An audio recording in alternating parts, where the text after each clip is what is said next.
I'm deep diving into the dark world of video games to show you what the effects are on the brain.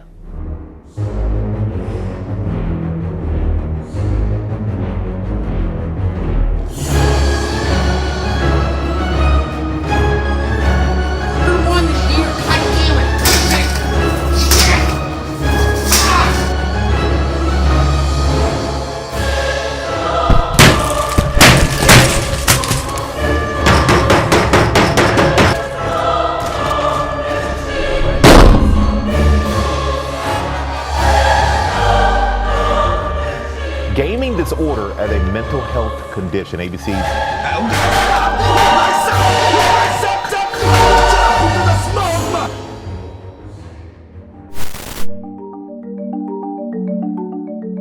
First, we need to ask the question, what is video game addiction?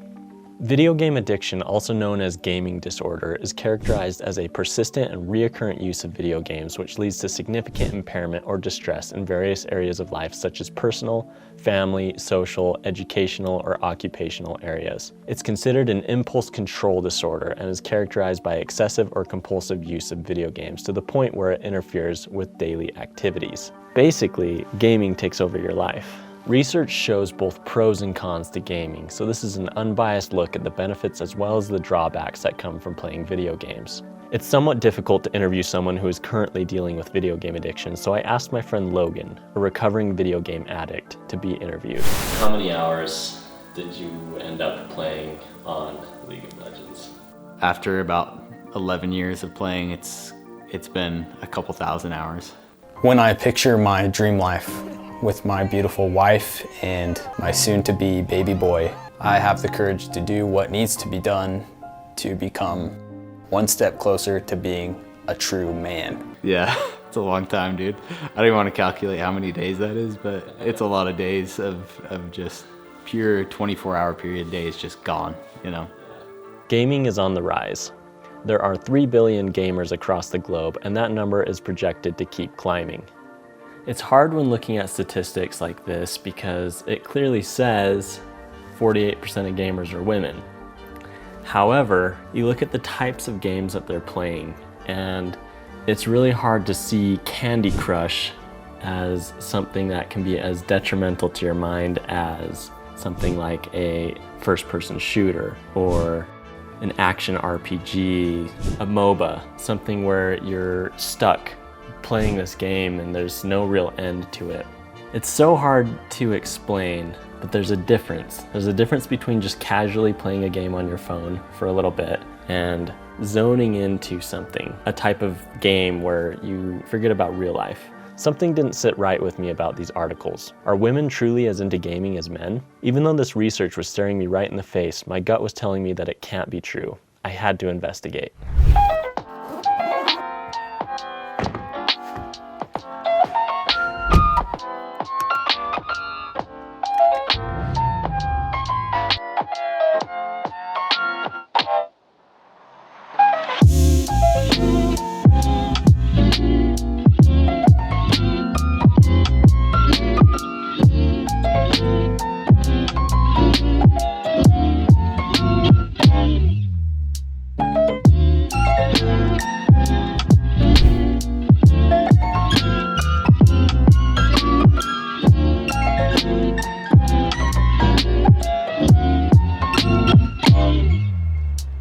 Okay, so I had to get a little creative.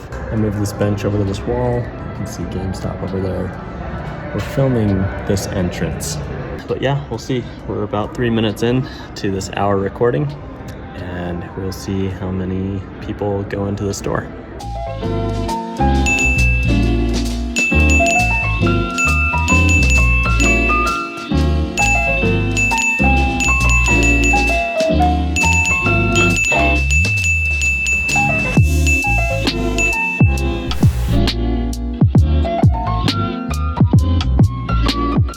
While sitting there watching guy after guy go into the store, I couldn't accept the results of the articles, and then I realized something. Look at the percentages on all of these types of games. The only categories where women were at a higher ratio than men was Catch 3 and simulators, both the types of games that you can't really binge.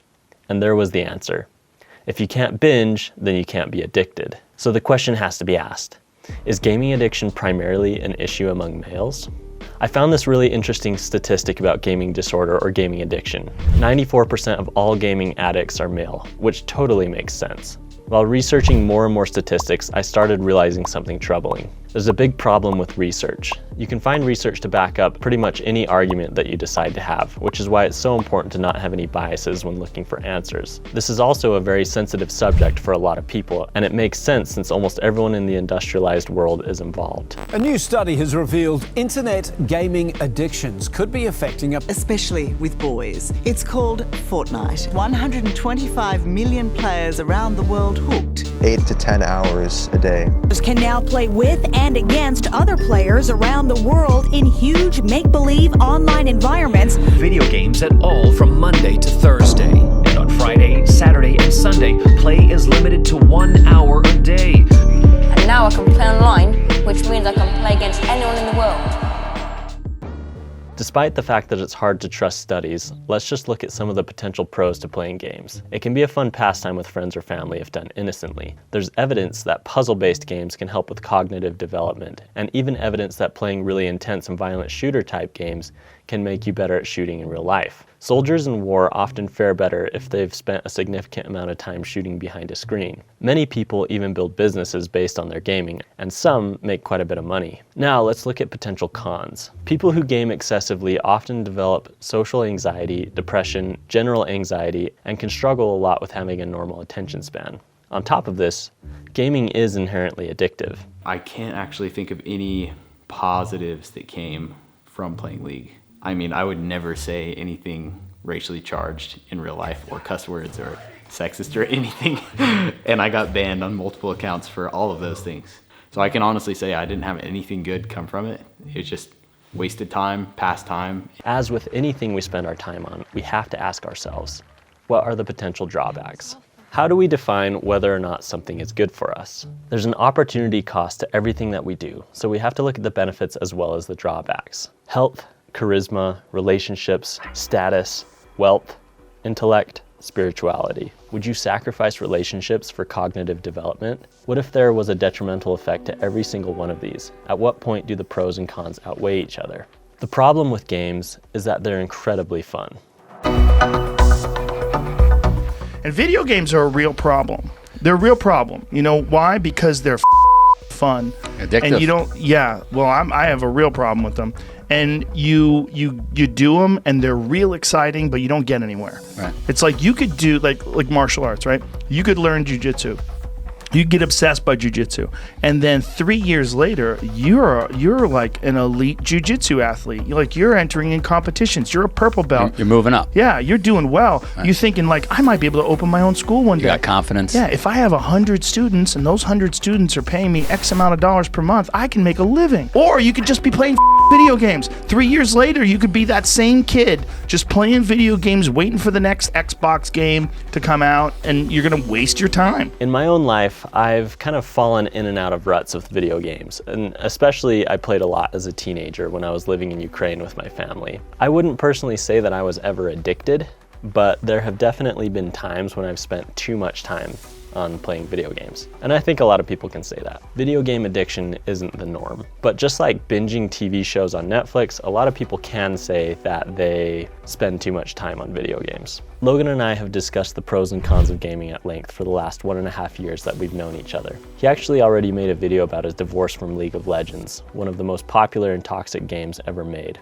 While talking about my script for this video, Logan suggested that, due to the lack of solid research, I need to test this out myself. So we went to work devising a challenge. I haven't really played games for over 6 months. When I say play games, I mean the gamer type games. Sitting alone in a room for hours on end, eating junk food and getting lost in the virtual world. As a matter of fact, I honestly have one of the best routines of my life right now. That includes going to bed on time, waking up early, going to the gym every day, I study the gospel every day, I work hard on my business, I eat healthy. I feel very good and productive and healthy in life right now. To get an answer to this question, I would need to do the exact opposite of what I think is changing my life for the better. I would have to simulate gaming addiction in a 12-hour challenge to see how it affects my head. Then compare it to spending 12 hours in the wilderness surviving like a caveman doing pretty much the exact opposite of gaming.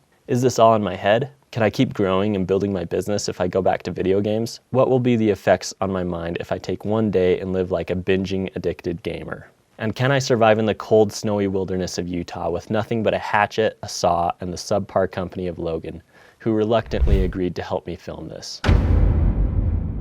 Logan actually bailed on me at the last minute and ended up playing video games with his friends. Go figure.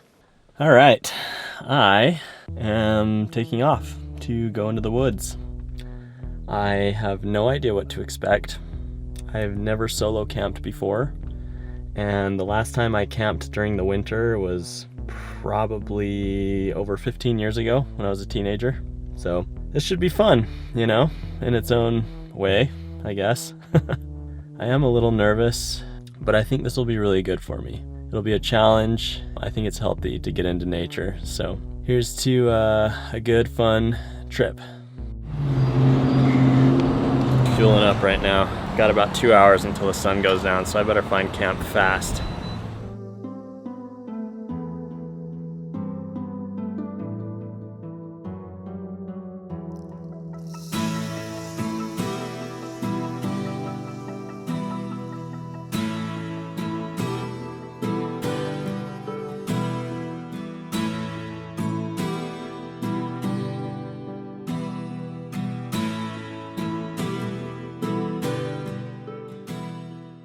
So here's the deal.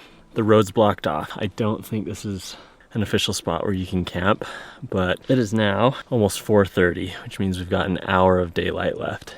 I think we're just gonna camp here and risk getting in trouble. I don't wanna do this again. I don't wanna have to go find somewhere else. I don't wanna set up a camp when it's dark. So the problem with this is that this just got downgraded to stealth camping. So the smaller of an impact, the better. If I can make my own shelter and just hide. If I light a fire, it has to be very small. If I don't light a fire, I will be cold and hungry.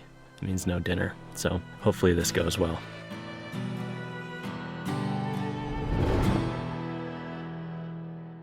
All right, I think I found my spot. There's a lot of firewood around here. I'm far enough away from the parking lot that I think I can get away with this and actually have a fire. So here we go.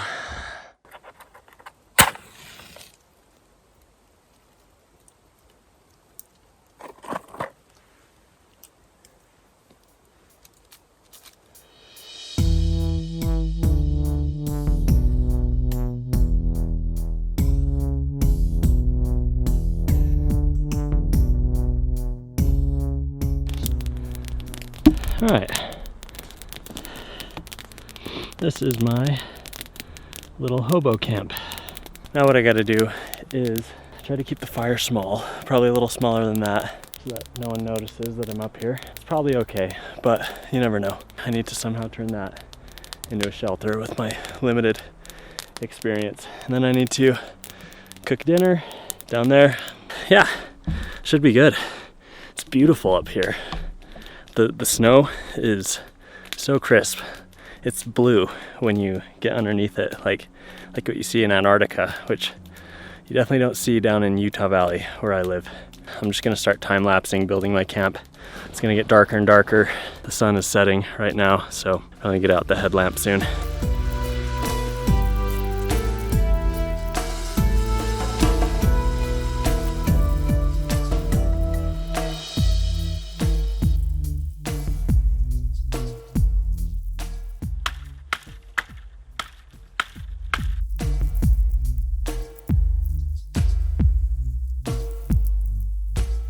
I forgot to grab my extra batteries from the car. Whew. What a hassle. Anyway, in order to conserve on battery, I'm gonna stop the time lapse. Also because it's getting dark, film a little bit more once my shelter's set up, and I'll get dinner cooking. This has been a weird experience so far. You know, it was a little eerie at first, and now it's a little bit less eerie. So we'll see how the rest of tonight goes. Hobo meal.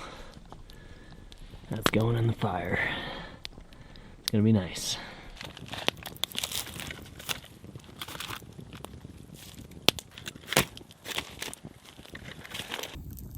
Wow. That is Cooked to perfection. Okay, no joke. That was one of the best meals I've ever had in my life. I think it's because I've just been out here chopping wood and building this crappy shelter behind me. Everything's just so simple out here.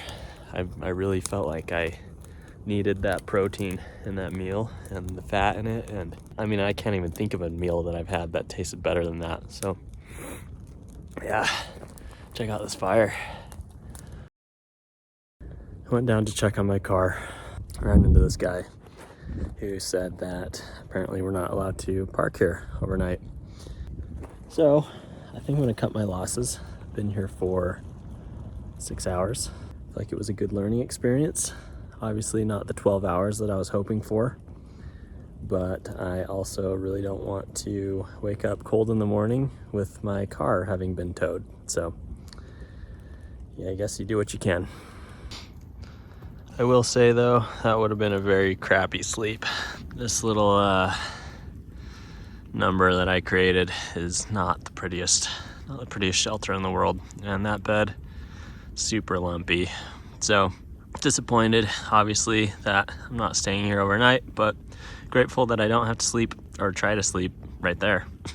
This stupid shelter. Let me see if I can get a better view of this thing. Wow.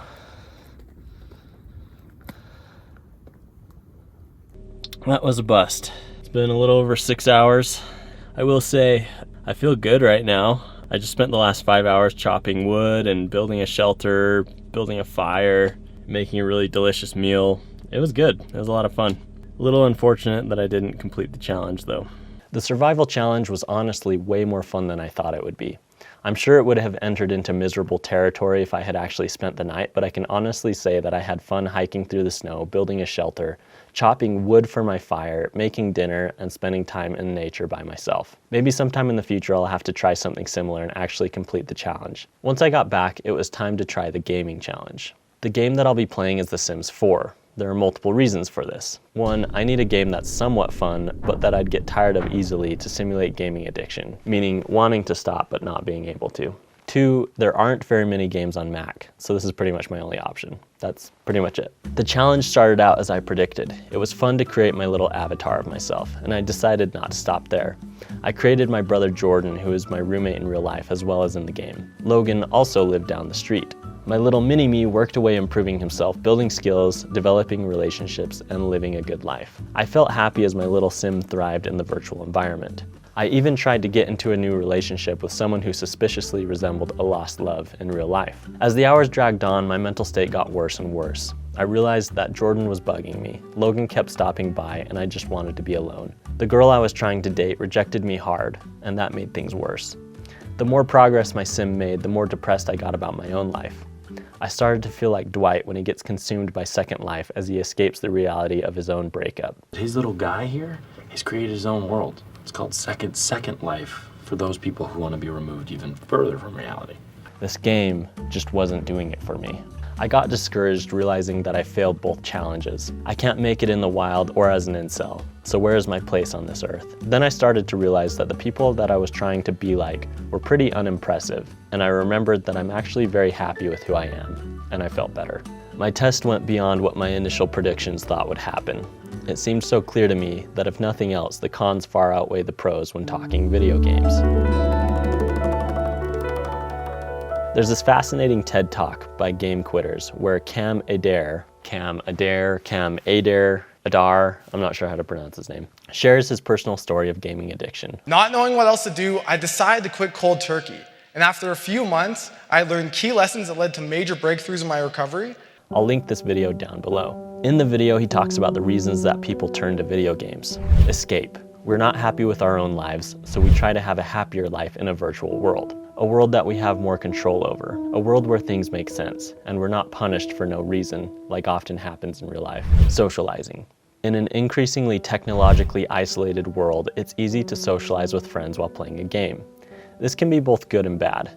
Good if truly used in moderation, bad if your grades, work performance, or face-to-face relationships are suffering as a result.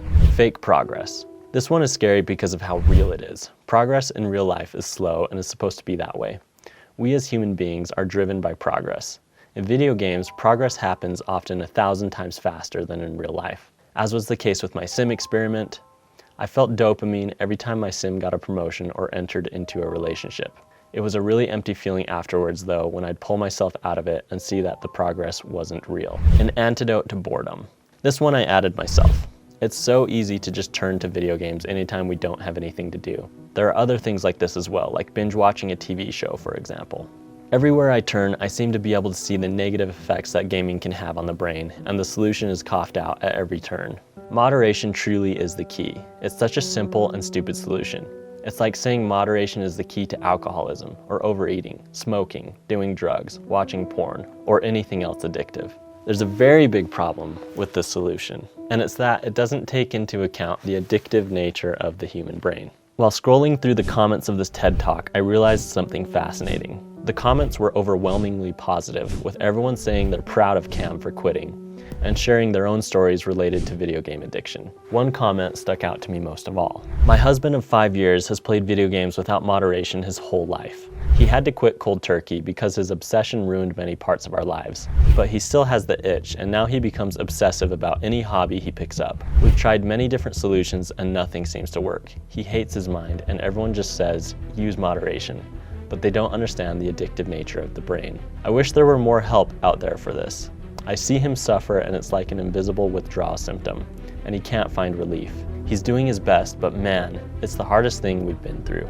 The problem with human willpower is that it's a lot like a stream. Streams and rivers always go the path of least resistance. This is why people most often choose potato chips and candy over fruits and vegetables. It's why they turn to porn rather than taking a risk and asking that woman out. It's why we turn on the TV and chill in the evenings instead of going to the gym and breaking a sweat. It's why we play it safe at a job rather than ask for a raise. The hard thing, the thing that takes the most effort, the path of most resistance. These are almost always the paths that lead to the most growth and the best end result.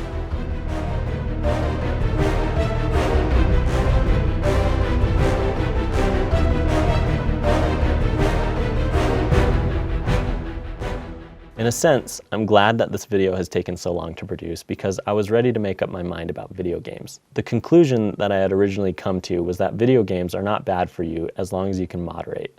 But, and this is a big but, almost no humans can moderate, so it's not worth it. But then something happened.